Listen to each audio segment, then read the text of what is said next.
पुण्यातील प्रचार सभेतून भाजप नेत्यांचा अजितदादांवर निशाणा आहे। 2001 ते 2014 तुम्ही पुण्याचे पालकमंत्री होता, तुम्ही काय केलं असा सवाल चंद्रकांत पाटलांनी उपस्थित केलाय। चंद्रकांत पाटील यांनी अजितदादांवरती हल्लाबोल केलाय। तर 25 वर्ष सत्ता असताना तुम्ही काय केलं असा सवाल मुरलीधर मोहोळ यांनी देखील विचारलेला आहे। तुमच्याकडे दूरदृष्टी नव्हती का असा टोला देखील मोहोळ यांनी अजित पवारांना लगावलाय। मेट्रो तुम्ही 2001 पासून 2017 पर्यंत करू शकला नाहीत।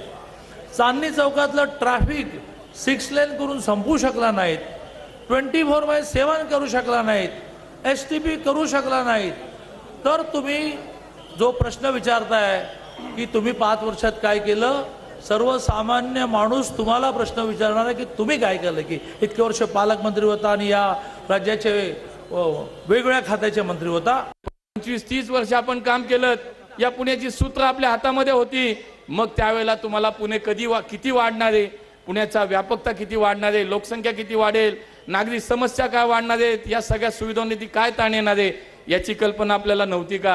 आणि त्यामुळे दृष्टिकोन नव्हता, दूरदृष्टी नव्हती। आणि म्हणून या पुण्याचे जे काय आज प्रश्न दिसत आहेत हे तुमच्या काळात निर्माण झालेले आहेत।